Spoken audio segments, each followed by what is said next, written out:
You're listening to the TMB podcast, brought to you by Book World. What's good, everybody? Welcome back to the TMB podcast. I'm your host, Brian Dawkins, aka ThatManBdawk, and welcome back. So, reason I didn't have a pod last week, cousin was getting married in Atlanta. You know, went up there, had a good time. You know, celebrating her and her now husband. So gaming was definitely not at the top of my mind. You know, one of my closer cousins. So was excited to be there. Excited to celebrate them. Beautiful wedding.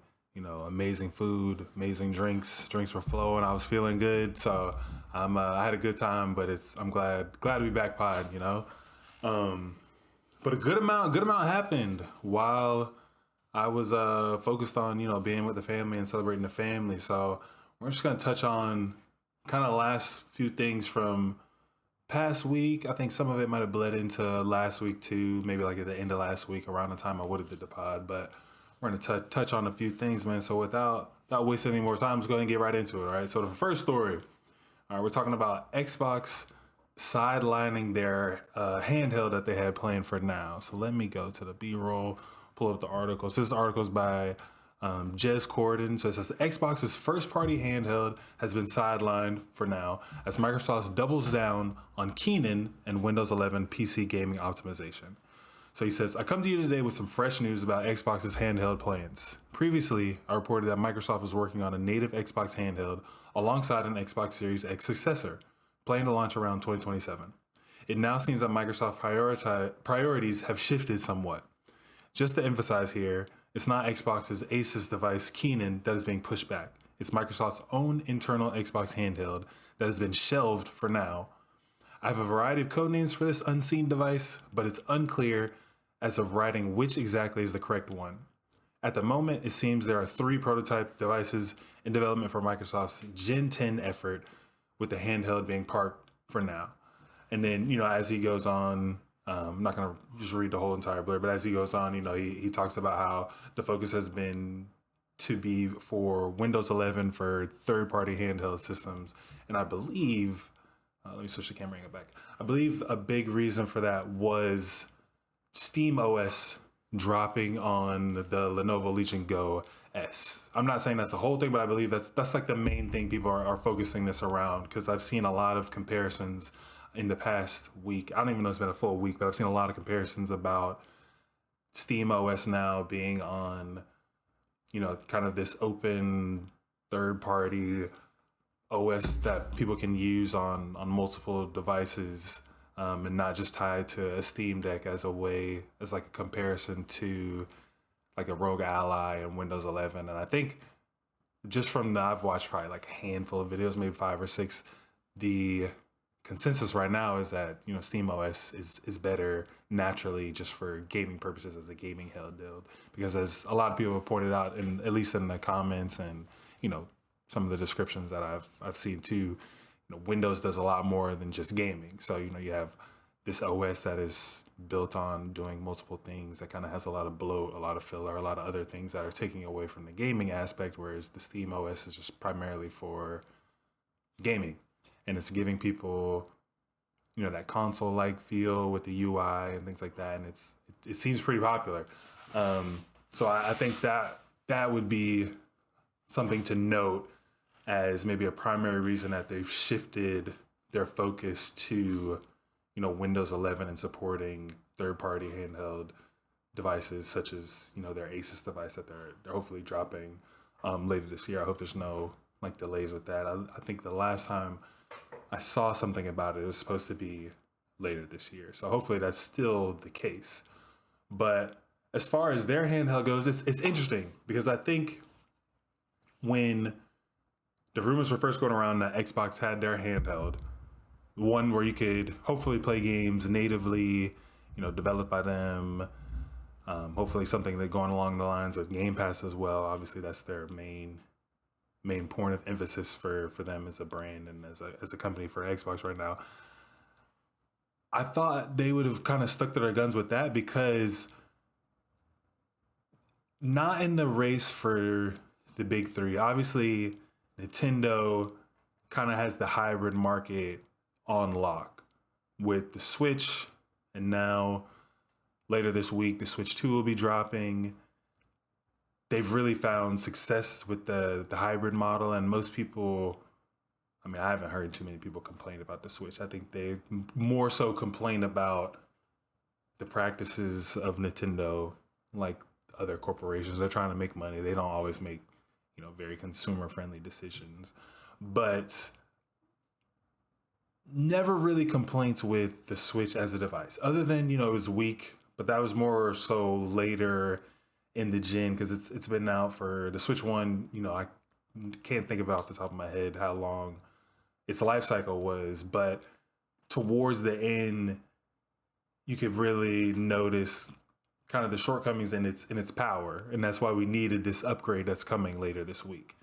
And now, from everything that looks like that we know so far about the Switch 2, it is that significant boost in power, and kind of bringing it along with the times, with the support it's going to hopefully get from third-party companies. That's the thing people pointed out, because of this Switch's lack of power, for a better term. I'm not sure what the actual reason is, but its lack of power for its device before was a reason why you saw the lack of third-party support. And now people are hoping with this, we'll be able to get more games like,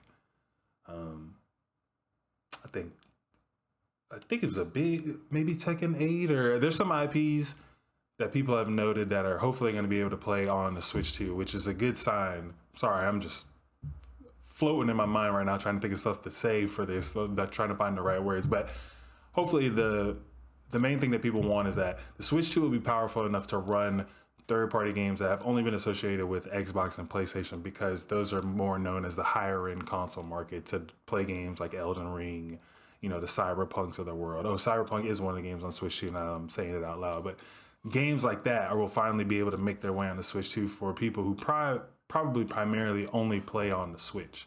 So getting that point back to Xbox, I still think it was their doing the handheld supposedly in 2027 was going to kind of not switch it up for them, but give them a fresh sort of outlook when it comes to like the console market and some of their devices. They've raised prices on Xbox Series S and X, even when they haven't been selling, particularly great. People always, there's that fear of, will Xbox leave the console market as a whole, which in my opinion, it's valid with some of the decisions that we've made. I don't think it's a worry yet, but it's definitely a valid take to have if you are somebody who primarily plays on Xbox and only the console and not the PC portion as well. So the handheld for me was a way for them to say, okay, they're switching it up. They compete with Nintendo, but most people in the front of their mind and in the back of their mind, they don't really view them as competitors, even though they technically are. They view Xbox more along the lines of competing with PlayStation. And PlayStation has the Portal.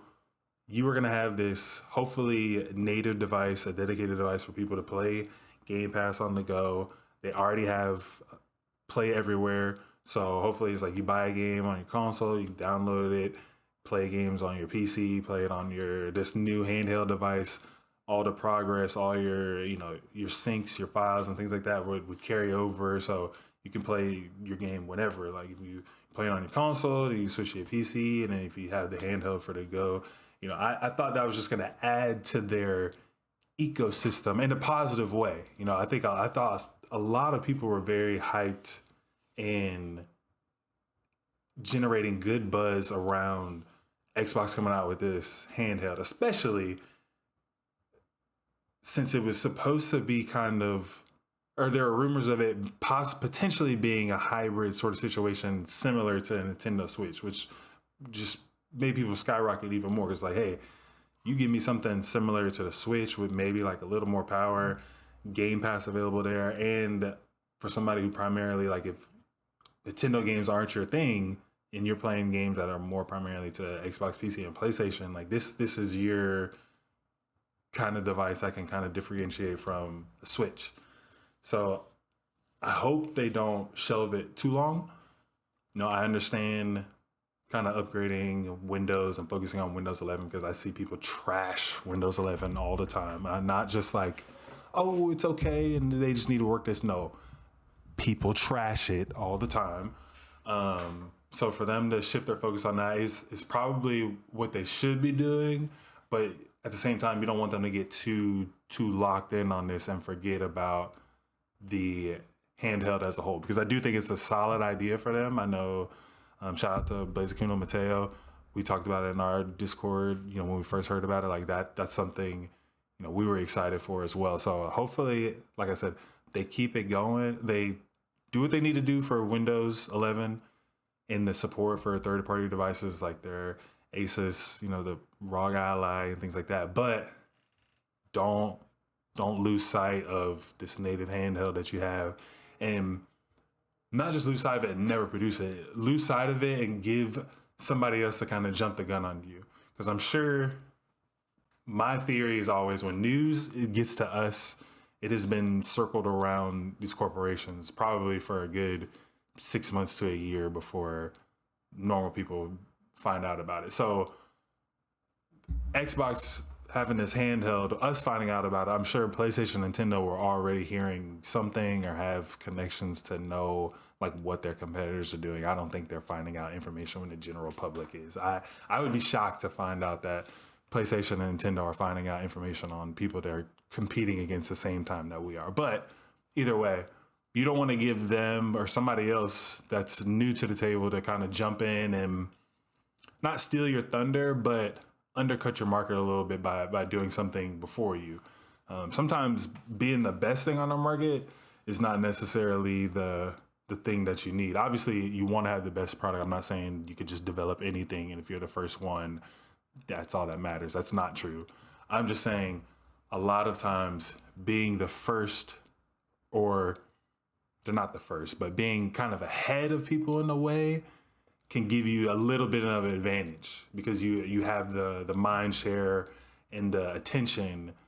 Whereas if you drop after something else, well, now you have something that people are comparing it to. So if PlayStation has time to come up with a handheld or, Steam Deck 2, people talk about all the time, they want Valve to make a Steam Deck 2. You had something else can come along that can kind of undercut your momentum is my bigger point. So I don't want that to happen to them. They've done as much as they've done some things that are questionable, like the raising of the prices of the consoles, things like that. They've actually done a lot of good things. I noted a few podcasts ago, Game Pass has been killing it.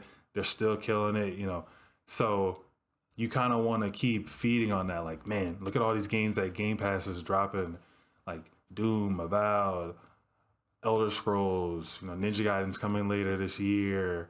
The Gears of War Reloaded is going to be on there. You have all these things. I saw a rumor about Gears of War E-Day potentially, I don't think this one is that true, but potentially being this year.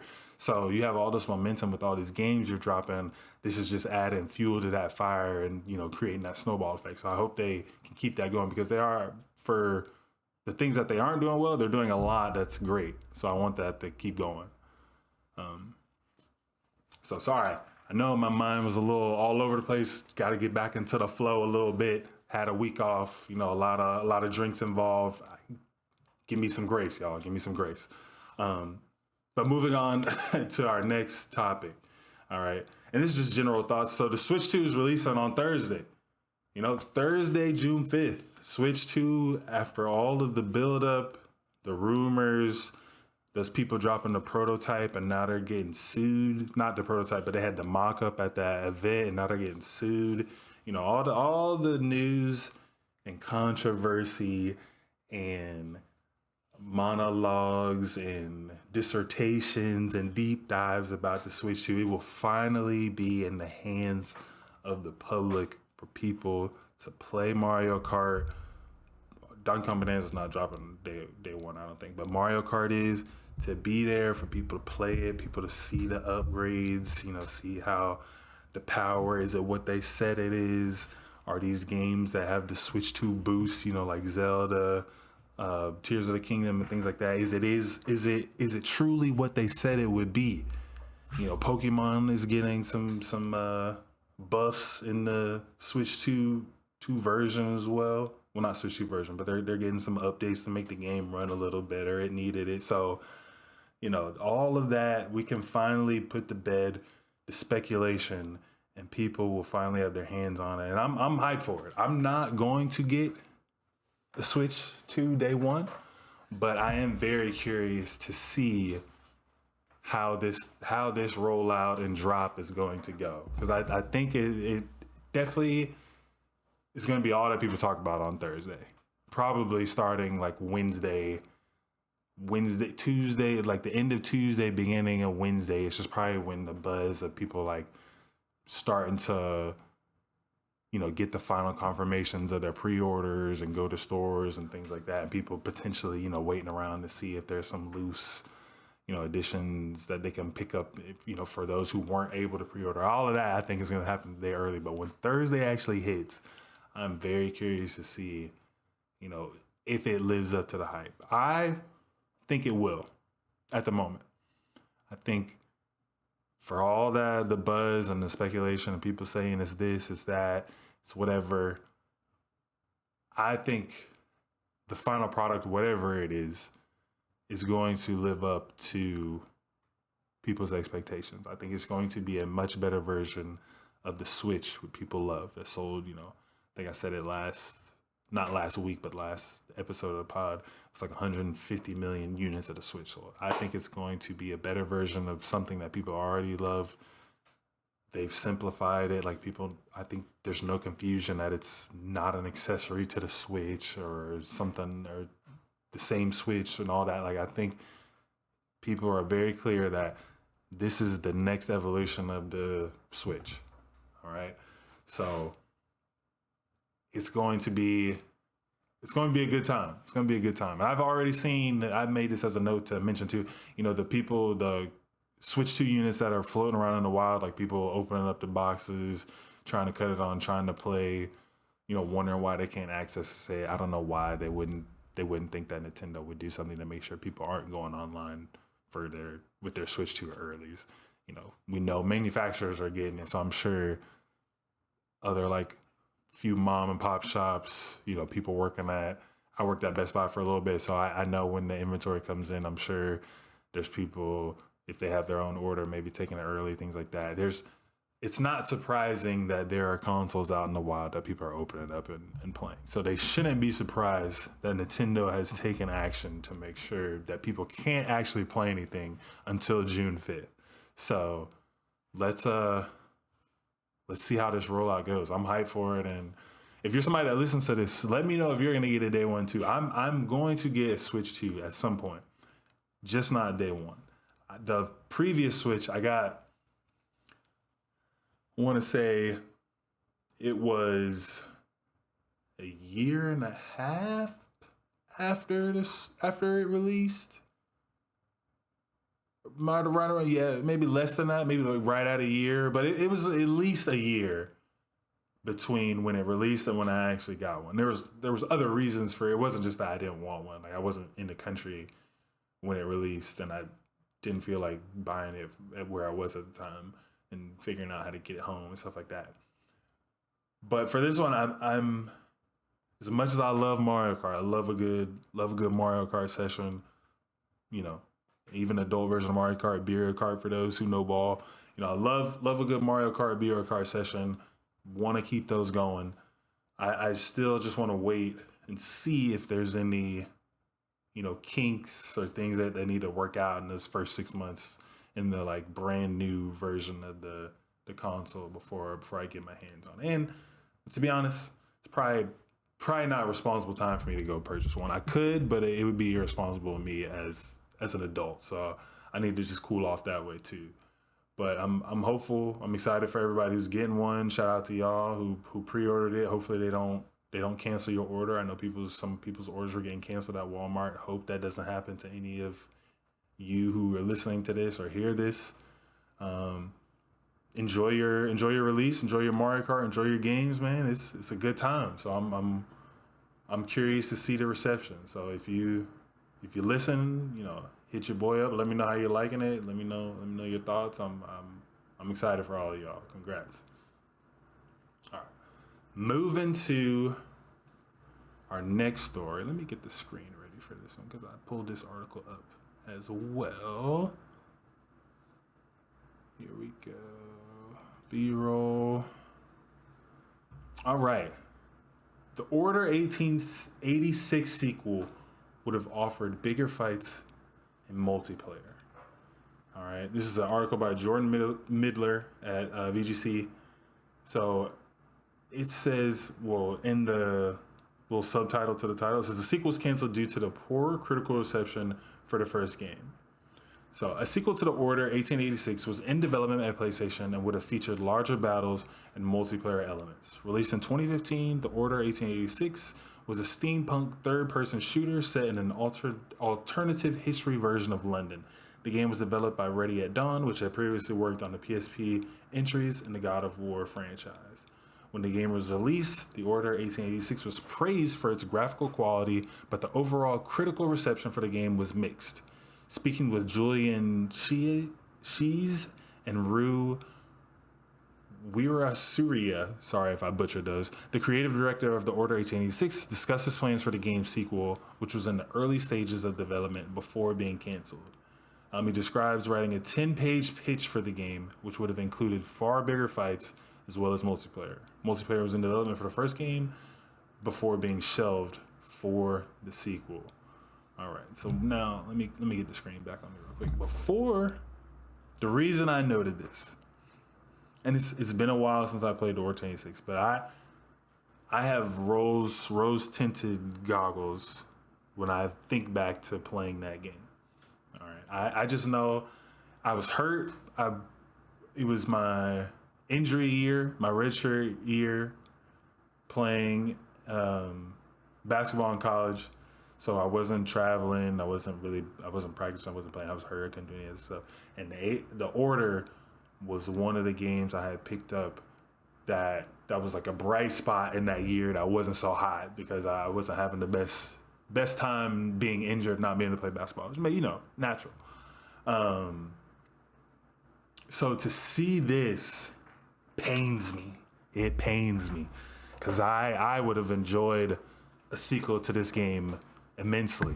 I thought that game was amazing. It was a little short. I do remember I got through it in like a day, not even. I think I got it on like a Saturday morning, and by Sunday morning the next day or like midday, I had already played through the story elements pretty much. So not a super long game. Not that that's a bad thing, but that was just one of the things I noticed. I finished and I was like, damn, I kind of wish there was more to this. But it hurts me that it wasn't critically acclaimed. And I do have this as one of my games on my Backlog Blitz that I probably should go back and play again to make sure it still hits the way I'm remembering it hit. Might be different, might not have aged well, a whole lot of things, but I truly really enjoyed that game, and it's a shame that it wasn't received well enough for them to have continued on with the story. And I do think, obviously, don't work at a corporation. I know there's budgets involved. These companies are trying to make money. They're not just trying to throw money at things. But I think they should have stuck with it and just did it anyway.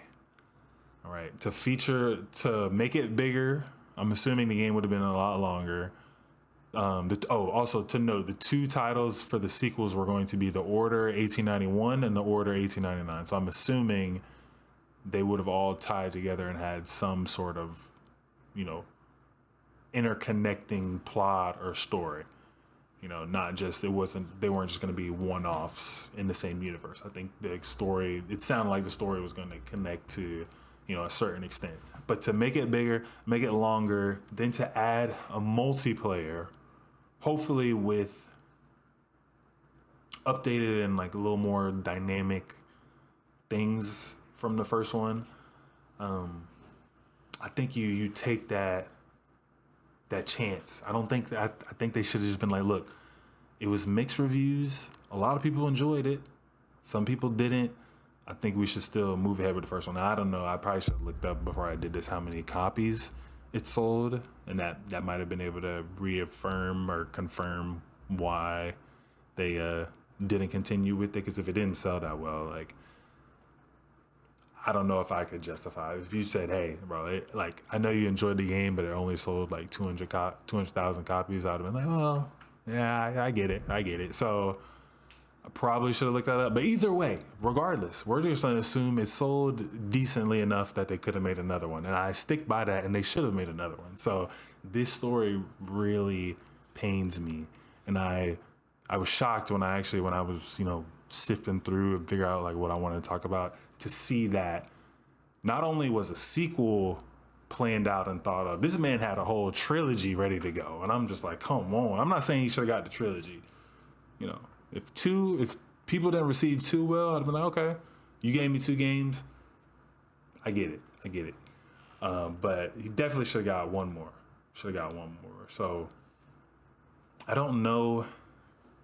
And this is where I reach out to the audience or people that are listening to this again. People understand the business side of this. I wonder what are the chances, or how feasible is it for somebody else to say, "Hey, I really like that game. I have a lot of money. We're a publishing company. We're developers. We're whatever. I'm going to reach out to PlayStation, get some permission, get the IP, do what I got to do, pick that up, and just go ahead and continue to make it." Because I always wonder about games that are dormant, or like the teams aren't together anymore, or somebody owns the IP but they're not trying to make the game. Like, how does that process work? Because if I'm somebody who had just a lot of money that I could throw at this, I would pick that up and potentially just make it. Say, "Hey, I know the first one didn't hit well, but I got the money, I got the faith. Let's go ahead and make the next one." All right. And they gave me the IP. They gave me the permission to do this. Let's go ahead and make the next one. That and Beautiful Joe too. I mentioned that before as well. So, all right, let's get to, we haven't done a Backlog Blitz in a while. Why am I not finding that? Here we go. Time for the Backlog Blitz. All right. Reminiscing on the Backlog Blitz. Okay, so I'd mentioned I beat Kill Knight, but what I did say, like, I was thinking about going back and getting the platinum. I got the platinum. Very difficult platinum, but we figured out a way. Shout out to the people in the Kill Knight Reddit, and also just the internet in general, for some tips and the information, because that's how I got that. Would not have done that without some help from some other people. So I think one guy, and especially Yarna Moon, he's somebody who's just like very, very high up on the leaderboard.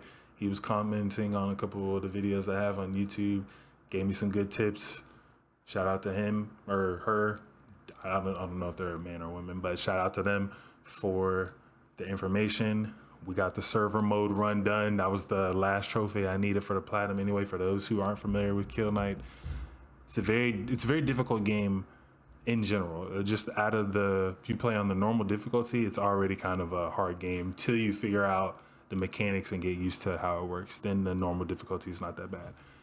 But the server mode is, you have to play from the start of the game to the ending and the final boss and beat it in one life without dying. And it's not like you can save and come back like, "Oh, I beat 3 levels, I'm gonna stop right here and then come back to it." No, it doesn't work like that. You got to do it all in one sitting.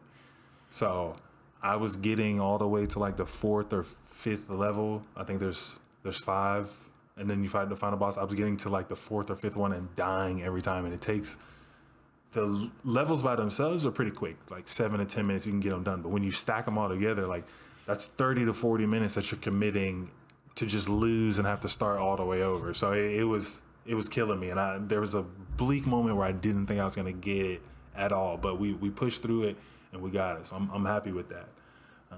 I know I reported that I was going to start Tales of Arise. I have started Tales of Arise. I've kept my word there, but Elden Ring Nightreign dropped. So I've already sank like 10 hours into that game. I've sank more time into that game than I've even thought about sinking into Tales of Arise. So Tales of Arise will get finished this year. That is a promise that I'm committed to keeping for those that listen to this podcast. But it will not be probably in the near future because Nightreign, it dropped. I'm hooked. I love it. That loop, the boss battles and that loop, that speed, the gameplay, already something I loved about Elden Ring to begin with. So they've just given me basically a miniature, even more boss heavy version of that. So I'm somebody who's loving the game a lot, and it's gonna take up the next few weeks to a month of my time. And they put out has a trophy list, so there's a plat for that. So I'm definitely gonna go through it, and I'm just gonna play the game naturally at first, see how the trophies pop, and then decide later on, kind of after I've sank through and got through a majority of the bosses and things like that, if it'll be a plat. But Tales of Arise, I'm gonna move it. So I know the structure I usually do: game I'm playing, game in the backlog, game I'm not gonna get to.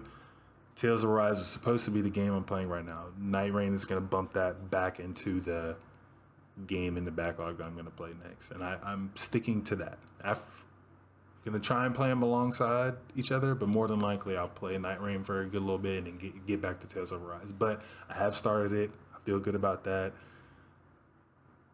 Don't come at me too much. All right, it's a backlog for a reason. I will stick to my guns, and we will clear more of the backlog. All right, so let's not get too crazy going at me. All right, because Nightreign's a good game and everybody should play it. Moving on. While we're on the topic of Nightreign, go ahead and share my thoughts on the game so far. So like I mentioned, about 9-10 hours in.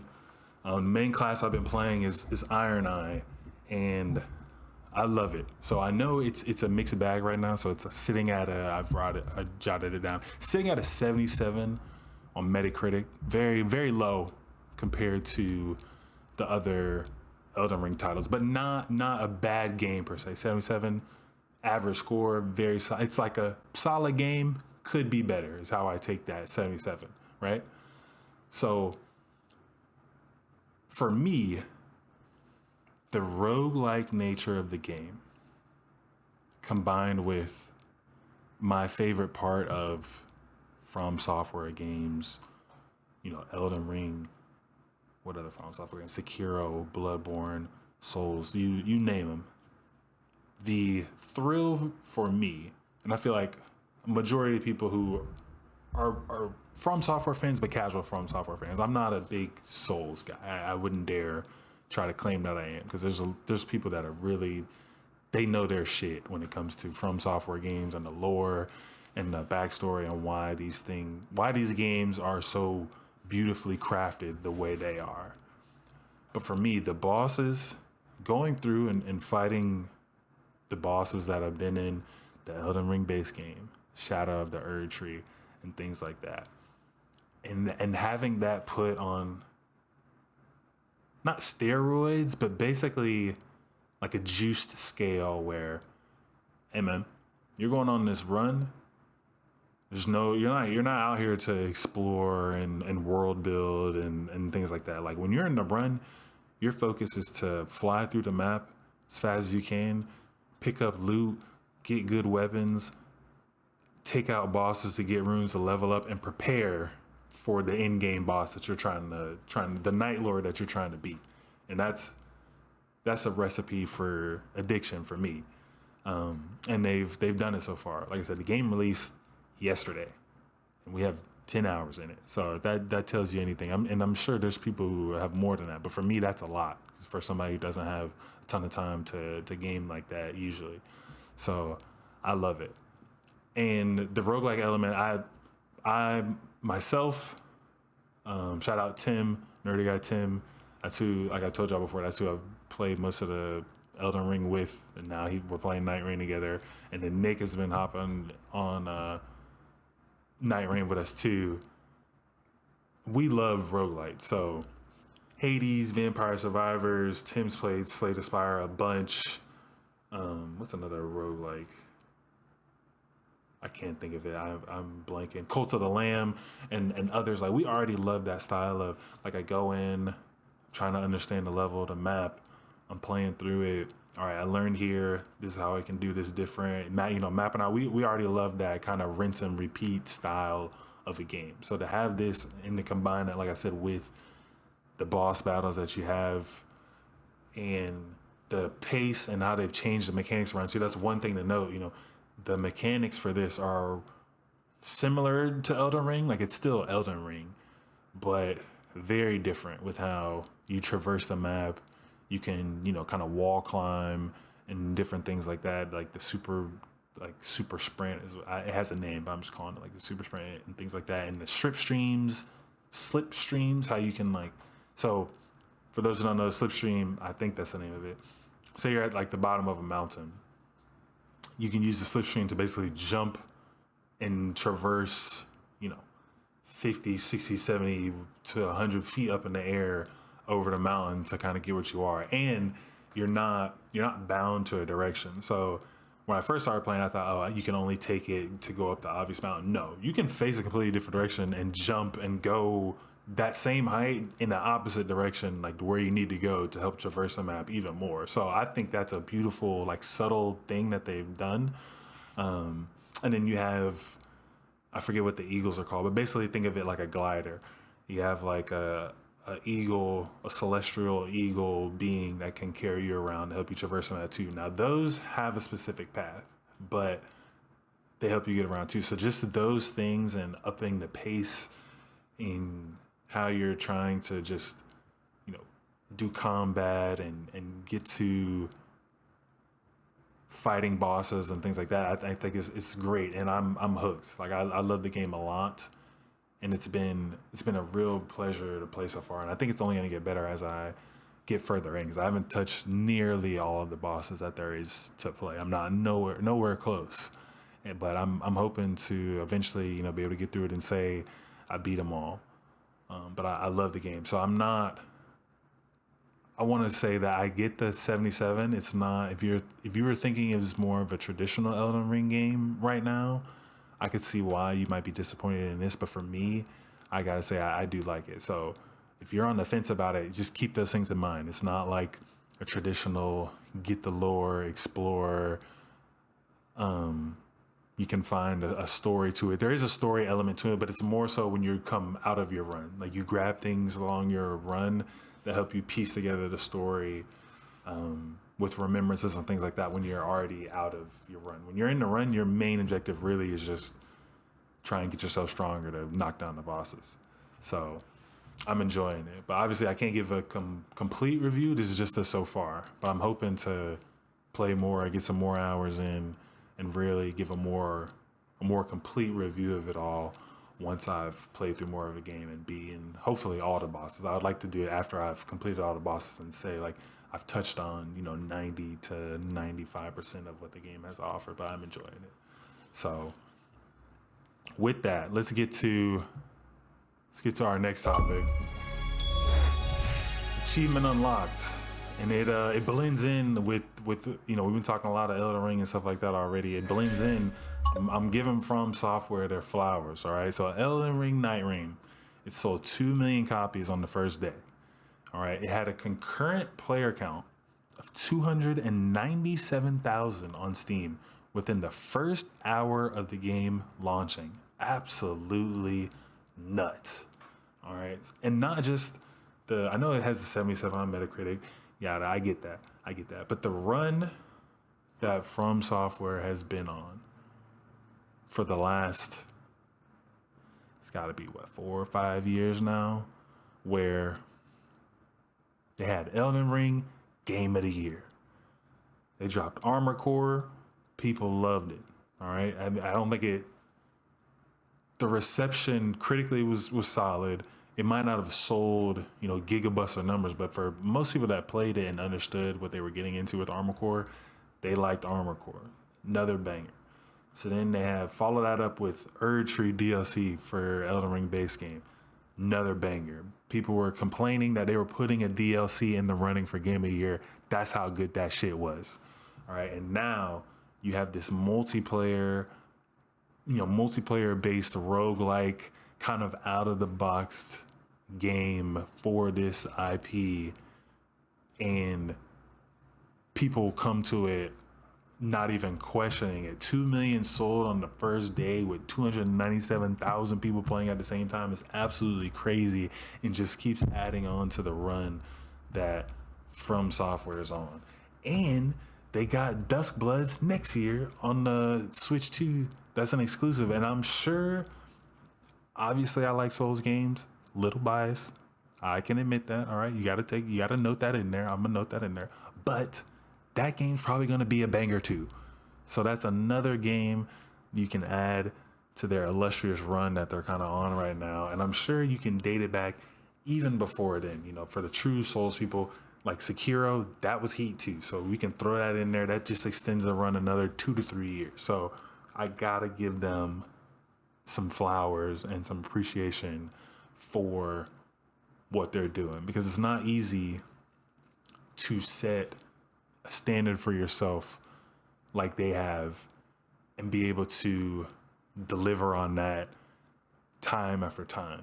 You set the bar high a lot of times, not a lot of times, but sometimes you disappoint. You can have something that's good, but it can still disappoint people because the expectation is so high. And right now, for me, I feel like even though they've set the bar very high for themselves and they've set the expectation so high for every single thing that they release, they've still managed to hit that mark every single time. And like I said, even though Nightreign is at a 77 on Metacritic, I think that's more due to the nature of the game and maybe what people were thinking it was versus what it actually is, versus like the actual gameplay and what it is. I think the game is heat, and I think they're delivering for the masses and in the most part, just not maybe people who are reviewing it, but to sell 2 million, have 297,000 people playing at the same time, and I see the general reception still be as good as it is. It's just kudos to them, man. It's insane. It's insane. And like I said, I will probably be back giving them flowers again next year when Duskbloods comes out and people start talking about that game. So appreciate you, FromSoft. I'm trying to give you a little applause. Let me get the applause going. Let me give y'all some applause along with that achievement unlocked. You guys are killing the game, and I don't know how, like, what your QA or process is when you're thinking of a game, or the elements you want to add to a game or DLC and all that, but you have a formula and you need to keep that going. So shout out to y'all. Last story. Some people who need to find a formula for success, because it's inconsistent right now, the success they have. All right, so let's talk about EA is canceling, or they not canceling. They canceled their Black Panther game that was supposedly in the works. So a couple things. I had this jotted down. Obviously, I'm noting they canceled the Black Panther game. Unfortunate for that team, those developers. I believe they were the people behind the Nemesis system, which is very, very popular, that a lot of people, hope can come back in a way in a game at some point, sometime soon, because a lot of people feel like it's a waste that, a system that's so good and well put together just doesn't get any use or any application in gaming at all. So hopefully they'll have another opportunity to actually do that. But, they canceled the game. They shut down the studio, which is unfortunate. And they said their focus going forward now is only going to be Battlefield, The Sims, Skate, Apex, Mass Effect, Iron Man, and Jedi 3. And now why this is, and by Jedi 3, I think they mean a third game in the Fallen Order Jedi Survivor series. Why it's just weird to me to cancel this game and it's weird because of the theories I've seen. So let me preface that. So there's the theories I've seen is the licensing cost for like Marvel IPs, which understood it's going to cost a lot. Like Black Panther, one of 11 MCU movies to make $1 billion, to make over $1 billion. I noted that because I think that's important context to have to this for the IP strength of Black Panther. But it's weird because it's noted, and the information I got from, they have 3 other Marvel IP games that they're working on. So I'm not really buying the licensing theory, like, oh, it costs too much, they cut their losses, and they're just going to use it as tax write-off, when you have 3 other Marvel IPs that I'm sure maybe they're not as expensive as Black Panther. Iron Man's probably more. I've noted that one. But either way, the other 2, regardless of what they are, they aren't cheap. Nothing from that you're going to get from Marvel and the MCU is going to be cheap. So I'm not buying the licensing cost, things like that. Even though that could be it, could be valid. I just don't. I think the main reason is because EA in the time right now, they need some hits. You know, they have the sports catalogs that they pump out every year, you know, the Maddens, the FIFAs, well, now it's EAFC, but they have those games that they pump out that sell regardless of how good the product is. They got college football back now, which made them a boatload of money. I think they're still trying to find games and the other avenues to sell a lot and make them a lot of money. And my guess is people higher up were looking at Black Panther, probably don't have a solid understanding of the IP, solid understanding of people who enjoy that type of game, maybe saw a little bit about the story, saw it was going to work, and was just like, don't have the faith, think that's going to be mid. Let's go ahead and cut our losses while we can, and let's stick with the Iron Man. What other 2 games if they're going to be like, stick with Iron Man, the Avengers, and something else. I don't know if the game is Avengers. I'm just saying, I feel like the majority of the reason behind them canceling the game is because they did not have faith. I don't believe that it was the licensing cost. It was this. It was that. I genuinely just believe it was that the people who unfortunately have the final say, and not the people who are actually close to the game, working on the game, and have a good feel of how the game is going. I feel like they were the ones who were just like, we don't have the faith in it. We don't see it. So let's call it now while we can salvage some of this money and use it towards something else, or, add it on to the other Marvel IPs that we're, licensing out. So, which is disappointing because I'm a fan of Black Panther. I grew up in a household. My dad, I'm pretty sure Black Panther was my dad's favorite superhero. All the damn comics we had, and how he used to tell me how Black Panther could fight majority of the people out there. I was like, okay, I get it. But I think there's a lot of people who would have, out of just sheer curiosity, would have came out to support the game and see how it is. I don't know if there's any Black Panther games or how many there are, but I know I haven't seen one in recent memory.